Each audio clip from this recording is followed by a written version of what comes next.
बिस्मिल्लाहिर्रहमानिर्रहीम। अस्सलाम वालेकुम। आज की वीडियो जो है वो आपकी 10th के साइंस मैथ के चैप्टर नंबर 2 के हवाले से है।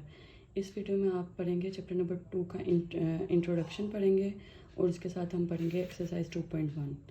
ठीक है, इसमें सबसे पहले हम पढ़ेंगे यूनिट आउटलाइंस कि इस यूनिट को पढ़ने के बाद आप लोग क्या क्या सीखेंगे और इस यूनिट में से क्या क्या चीज़ें इंपॉर्टेंट हैं। ठीक है, सबसे पहले आप लोगों के पास चैप्टर का नेम है theory of the quadratic equations. Last जो प्रीवियस हमारा जो है चैप्टर है उसके अंदर चैप्टर नंबर 1 में हमने पढ़ा क्वाड्रेटिक इक्वेशंस क्या होती हैं। ठीक है, इसमें से हम लोगों ने लास्ट चैप्टर में पढ़ा है क्वाड्रेटिक फार्मूला। क्वाड्रेटिक फार्मूला में से जो हम स्क्वायर रूट के अंदर वाला पार्ट होता है b² - 4ac, इसको हम कहते हैं डिस्क्रिमिनेंट। इसको डिस्क्रिमिनेंट कहते हैं किसी भी क्वाड्रेटिक इक्वेशन का। ये पढ़ेंगे हम। इसके अंदर हम नेचर ऑफ द रूट्स पढ़ेंगे। ठीक है, रूट्स पढ़ेंगे, नेचर ऑफ द रूट्स पढ़ेंगे। उसके बाद हम नेक्स्ट टॉपिक पे आएंगे cube root of the unity. इसके अलावा हम क्या करेंगे, सम एंड प्रोडक्ट। ये जो है ये मैंने आपको बताई है, ये बेसिक्स हैं। ठीक है, फिर उसके बाद हम आते हैं सबसे पहला टॉपिक जो हमारा 2.1 में डिस्कस होगा वो होगा nature of the roots of the quadratic equations. ठीक है, तो नेचर ऑफ द रूट जो है क्वाड्रेटिक इक्वेशन के सबसे पहले हम देखेंगे कि डिस्क्रिमिनेंट क्या होता है। जैसे प्रीवियसली मैंने आपको बताया है कि डिस्क्रिमिनेंट हमारा होता है b² - 4ac of the quadratic equation. Quadratic equation में से जो हमारे पास क्वाड्रेटिक फॉर्मूला आता है जो कि सोल्यूशन होता है क्वाड्रेटिक इक्वेशन का, उसको हम करते हैं। उसमें जो हमारा स्क्वायर रूट वाला पार्ट होता है उसको हम डिस्क्रिमिनेंट कह रहे हैं। और यहाँ से आपने डिस्क्रिमिनेंट की क्या है डेफिनेशन याद कर लेनी है। ठीक है, अगर आपको बोर्ड के पेपर में आती है तो आपने डिस्क्रिमिनेंट के लिए इसको साथ डिफाइन करना है कि ये स्क्वायर रूट के अंदर वाली वैल्यू होती है। और क्या होता है हमारे पास x² + bx + c जो जर्नल फॉर्म होती है इक्वेशन की, उसके अंदर से आते हैं। अब आपके पास 2 नंबर का सवाल आता है जो कि 2.1 में आपने डिस्कस करना है। हमने उसके लिए एग्जांपल हम करेंगे। एग्जांपल है हमारी example number 1, find the discriminant of the following equations. Discriminant निकालना है। हमने क्या करना है, किसी भी क्वाड्रेटिक इक्वेशन में से a, b और c डिसाइड करने हैं और डिस्क्रिमिनेंट की वैल्यू में हमने पुट कर देना है। इवेंचुअली हमारे पास एक रियल नंबर आ जाता है। ठीक है, या तो प्लस होता है और दूसरे वाले एग्जाम्पल में आपके पास माइनस है। ठीक है, ये हम देखते हैं हम अपने क्वेश्चन से। 2.1 में हमारे पास मौजूद है क्वेश्चन नंबर हमारे पास है question number 1, find the discriminant of the following given quadratic equation. ये हम पढ़ेंगे। ठीक है, उसके बाद है सेकंड क्वेश्चन, हम जाएंगे नेचर ऑफ द रूट्स, वो हम बाद में डिस्कस करते हैं। सबसे पहले है हमारे पास discriminant of the equation. Exercise है हमारी 2.1। एक्सरसाइज 2.1 में हमारे पास आ रहा है फर्स्ट क्वेश्चन। यहाँ पे सेकंड पार्ट किया हुआ है, आप लोगों को फर्स्ट पार्ट भी डिस्कस कर सकते हैं अगर आप लोगों को उसमें कोई प्रॉब्लम नजर आए, लेकिन सारे क्वेश्चंस क्या हैं, एक जैसे हैं। ठीक है, हमारे पास है 6x² - 8x + 3। इसमें a, b और c डिसाइड करना। हमने b² की जगह पर b की -8 वैल्यू पुट की है और a की जगह पर हमने a की वैल्यू 6 पुट की है और c की जगह पर हमने c की वैल्यू 3 पुट की है। ठीक है, b² 8 - 8 का स्क्वायर लेने से हमारे पास 64 आ गया और इन सबको मल्टीप्लाई करने से -72 आ गया। इनको सॉल्व करने से हमारे पास क्या आ गया, -8। अब ये क्वेश्चन नंबर 1 जो है इसमें से आपको 2 नंबर का शॉर्ट क्वेश्चन आ सकता है। ठीक है, इसके साथ ही आपका है इसका थर्ड वाला पार्ट भी किया हुआ है, उसमें भी हम ABC डिसाइड करेंगे। और इसी तरह से आपके पास ये फोर्थ वाला पार्ट भी किया हुआ है, इसमें से A, B और C हमने क्या करना है, डिसाइड करना है और b² - 4ac में पुट कर देना। अब हम डिसाइड करेंगे, डिस्कस करेंगे नेचर ऑफ द रूट को। पेज नंबर 19 पे आपने आ जाना है। इसमें है नेचर ऑफ द रूट, ये मोस्ट इंपॉर्टेंट आपका टॉपिक है। अब हमने जो डिस्क्रिमिनेंट निकाला है उसमें से अगर हम b² - 4ac देखें तो रियल नंबर आता है। रियल नंबर में हमारे पास आ जाता है 4 कैटेगरीज आ जाती हैं और 4 कैटेगरीज जो हैं वो यहाँ पर 4 जो है डिफरेंट उसके तौर पे डिस्कस की जाएंगी पॉइंट्स के तौर पे। सबसे पहले है कि अगर हमारा नेचुरल नंबर जो आंसर आता है डिस्क्रिमिनेंट का, अगर वो >0 आ जाए तो हमारे पास जो रूट्स, यानी कि अगर उस इक्वेशन जिस इक्वेशन से हमने डिस्क्रिमिनेंट निकाला है, अगर उस इक्वेशन को सॉल्व करें तो आंसर जो आएंगे हमारे पास वो क्या होंगे, परफेक्ट स्क्वायर होगा एक तो, और रूट्स क्या होंगे, रैशनल नंबर, रियल और अनइक्वल होंगे। अगर >0 आ जाए और परफेक्ट स्क्वायर नहीं है तो फिर हम क्या कहेंगे कि रूट्स क्या होंगे उसके, इरेशनल और रियल नंबर और अनइक्वल आएंगे।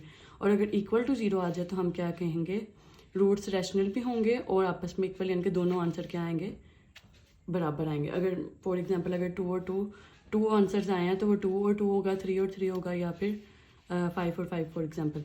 अगर फोर्थ में जाएं तो हम देखेंगे लेस दैन 0। अब ये लेस दैन 0 है तो हमें पता चल गया कि ये क्या होगा। जब भी स्क्वायर रूट के अंदर वैल्यू हमने डिस्कस किया 9th क्लास में, जब भी स्क्वायर रूट के अंदर -1 आ जाता है वो इमेजिनरी बन जाता है। तो यहाँ पर जब भी माइनस हो जाएगी वैल्यू तो इमेजिनरी पार्ट में आ जाएगा, और वो क्या होते हैं, कॉम्प्लेक्स कॉन्जुगेट का नाम देते हैं उसे, ठीक है। उसके बाद हम देखते हैं एग्जाम्पल्स हैं। एग्जाम्पल 2 में आप लोगों के पास डिस्कस किया हुआ है डिस्क्रिमिनेंट फाइंड करके हमने नेचर ऑफ द रूट को डिस्कस करना है। इसको आप लोगों ने देख लेना। हम क्वेश्चन की तरफ आते हैं। क्वेश्चन नंबर 2 है हमारा।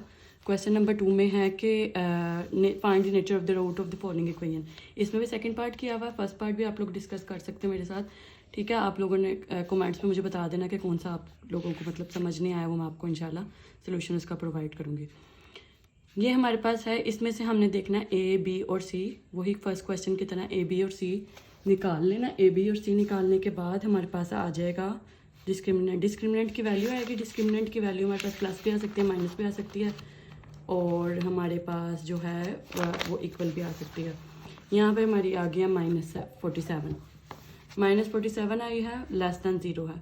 इसका मतलब क्या है, नेगेटिव रूट है। अभी हमने पढ़ा कि जब नेगेटिव, फोर्थ वाला हमने पार्ट पढ़ा कि जब भी नेगेटिव आएगा तो नेगेटिव की सूरत में हमारे पास क्या हो जाएगा, जो उसका होगा हमारे पास कॉम्प्लेक्स कॉन्जुगेट आ जाएगा, ठीक है। तो आप लोगों को क्वेश्चन में साथ कहा गया है कि जो भी रूट निकलना उसके बाद इक्वेशन को सोल्व भी करना। रूट निकालने के बाद हमने इक्वेशन को सोल्व किया by the quadratic formula, and पे हमारा माइनस आ गया, तो इसको ही हम सोल्यूशन सेट भी कह सकते हैं, ठीक है। इन्होंने सोल्यूशन सेट मांगा नहीं है, लेकिन आप लोग सोल्यूशन सेट के तौर पे भी इसको लिख सकते हो, ठीक है। उन्होंने just nature of the root कहा है, तो आप इसको सोल्यूशन सेट में लिख सकते हो। इस तरह ये थर्ड पार्ट है इसका। ए, बी और सी आप लोगों ने निकालना। डिस्क्रिमिनेंट 0 आ गया, तो बाय दी थर्ड हमारे पास कंडीशन जो हमने पीछे पढ़ी है उसके मुताबिक पता चला हमें कि रूट्स क्या है, रियल एंड अनइक्वल है, रियल एंड इक्वल है। इसी तरह से ये फोर्थ पार्ट है। आप लोग इस वीडियो को पोस्ट करके आप इसमें से नोट्स भी कॉपी कर सकते हैं, ठीक है। इसमें इस सूरत में हमारे पास क्या आ गया, ग्रेटर देन 0 आ गया, तो डिस्क्रिमिनेंट पॉजिटिव हो गया हमारा, और रूट्स क्या है, परफेक्ट स्क्वायर नहीं है। ये 209 कोई भी क्या है, परफेक्ट स्क्वायर नहीं है। इसका मतलब है कि हमारे पास रूट्स क्या हैं, रियल, इरेशनल, अनइक्वल। ये हमारे पास सेकंड वाला केस बन गया, ठीक है। उसके बाद हमारा है, हम आते हैं क्वेश्चन नंबर 3 और 4 की तरफ। क्वेश्चन नंबर 3 है हमारा। क्वेश्चन नंबर 3 है, for what value of the k the expression k² x² + 2k + 1 into x + 4 is a perfect square. यानी कि उन्होंने कह दिया कि ये परफेक्ट स्क्वायर है, इसमें से k की वैल्यू फाइंड आउट करनी है। तो ये क्वेश्चन नंबर 3 और 4 क्या है, सेम टू सेम है। हम ऊपर वाला कर लें, नीचे वाला कर लें, हम क्वेश्चन नंबर 4 को डिस्कस करेंगे, क्योंकि क्वेश्चन नंबर 3 और 4 सेम है। और इसकी एग्जाम्पल में आपको रेफरेंस बता देती हूँ 3 क्वेश्चन के साथ कौन सी एग्जाम्पल है। पेज नंबर 21 पे आपके पास है, पेज नंबर 21 पे एग्जाम्पल आपके पास एग्जाम्पल 3। ये एग्जाम्पल आप लोगों ने फॉलो करनी है। इस एग्जाम्पल को क्वेश्चन नंबर 4 से रेफर करना और क्वेश्चन नंबर 3 से, ठीक है। आपने क्वेश्चन के आगे भी लिख लेना, क्योंकि आपको पता है कि बोर्ड के पेपर में एग्जाम्पल्स क्या हैं आती हैं। अगर जिनको नहीं पता है तो आप वो मार्क कर लें। इसके आगे एग्जाम्पल 3 लिख लें, और इसके आगे भी एग्जाम्पल 3 लिख लें। एग्जाम्पल 3 की तरह अभी क्वेश्चन नंबर 4 हम क्या डिस्कस करेंगे। Find the value of the k if the roots of the following equation are equal. Equal हैं, किस में थे, 2 कंडीशंस थी जिसमें इक्वल आते हैं हमारे पास। तो उसमें हमारे पास ये इक्वल टू 0 पे दिया हुआ, हमने कंडीशंस देखनी है और के की वैल्यू फाइंड आउट करनी है। आपके पास ये क्वेश्चन है हमारा ए, बी और सी। ए, बी और सी की वैल्यू हमारे पास गिवन है b² - 4ac, ठीक है। ए, बी माइनस हमने यहाँ से डिस्क्रिमिनेंट में वैल्यू लगानी है, रूट चेक करना है।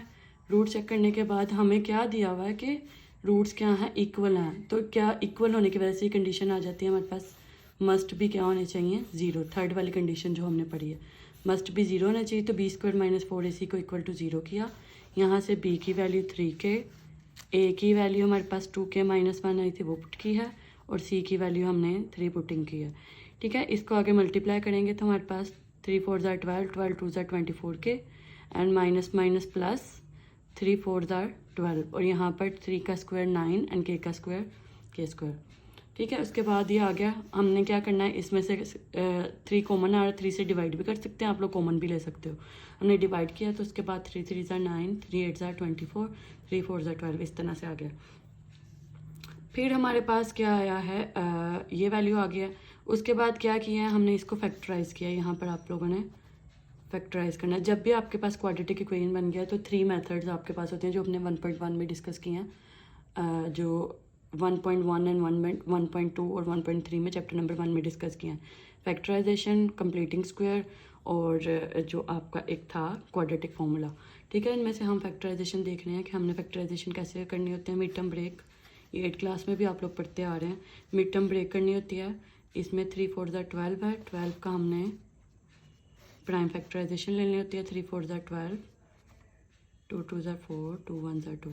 हमने यहाँ से कुछ 2 पेयर्स बनाने होते हैं जिनको प्लस माइनस करने से हमारे पास ये वाली टर्म आ जाए और मल्टीप्लाई करने से तो इवेंचुअली इन दोनों का मल्टीपल ही आएगा। ठीक है, तो ये आ गया हमारे पास -2 -6। इन दोनों में हमने कर दिया डिवाइड। इन दोनों में से हमारे पास k कॉमन आ गया, इनमें से 2 कॉमन आ गया और साथ माइनस कॉमन लिया। अंदर वाली टर्म सेम हो गया, इसको बाहर निकाल लिया, k -2 वहीं पे रह गया। हमने क्या करना है, वैल्यू निकालनी है k की। तो क्या करेंगे, 2 रूट्स आ गए, k में थी क्वाड्रेटिक इक्वेशन, इसको भी इक्वल टू 0 करेंगे, इसको भी। यहाँ से हमारे पास k की वैल्यू 2 आ गई और यहाँ से k की वैल्यू -2 इधर जाके क्या हो गया प्लस राइट साइड पे, और ये 3 मल्टीप्लाई था नीचे जाके क्या हो गया डिवाइड। ये हमारे पास सोल्यूशन सेट निकला है। इसी तरह से इसका सेकंड पार्ट है, वो भी सेम टू सेम है। डिस्क्रिमिनेंट निकालना, इक्वल टू 0 करना है। आप लोग यहाँ से नोट्स कॉपी कर सकते हैं और इक्वल टू 0 करके आपके पास वैल्यू आ जाएगी k का सोल्यूशन सेट। थर्ड पार्ट में भी सेम टू सेम है। हमने क्या करना है, इसमें वही b² - 4ac इक्वल टू 0 करना है। b की, a की और c की वैल्यू पुटिंग करनी है। यहाँ पे होल स्क्वायर का फॉर्मूला लग रहा है और साथ होल 5 पे भी 25 वाला स्क्वायर कर रहे हैं हम, 5 का स्क्वायर 25। ठीक है, तो ये आपने क्या करना है, इनको मल्टीप्लाई करना है। इसका होल स्क्वायर का फॉर्मूला लगा दिया ये हमने, a + b होल स्क्वायर का, और ये मल्टीप्लाई करने से ये वैल्यू आ गई है। प्लस माइनस करना है, इनको माइनस अंदर मल्टीप्लाई कर दिया -4 से, इसको 25 मल्टीप्लाई कर दिया। मल्टीप्लाई करने के बाद आपके पास एक वैल्यू आ गई है, ये बन गया k² - 2k + 1। जब होल स्क्वायर बन जाता है तो इसका दोनों तरफ क्या ले लेंगे, स्क्वायर ले लेंगे। तो स्क्वायर रूट ले लेंगे। स्क्वायर रूट लेने के बाद आपके पास k की वैल्यू 1 आ जाएगी। लेकिन ये क्या है, हमारे पास असल में k की 2 वैल्यूज़ हैं, क्योंकि हम क्वाड्रेटिक इक्वेशन डिस्कस कर रहे हैं तो k की वैल्यूज़ क्या आ रही है, 2 आ रही है। दोनों 1 भी कंसिडर कर सकते हैं और एक 1 भी कंसिडर कर सकते हैं। इसके साथ ही आपका आज की वीडियो जो थी वो यहीं पर इख्तिताम होती है। ठीक है, तो आप लोगों ने नेक्स्ट वीडियो के लिए देखना है, उसमें आपको बाकी के क्वेश्चंस जो हैं वो इंशाल्लाह मिल जाएंगे। और इस वीडियो को लाइक, सब्सक्राइब और शेयर कर दें काइंडली, और मिलते हैं नेक्स्ट वीडियो में इंशाल्लाह। ओके, अल्लाह हाफ़िज़।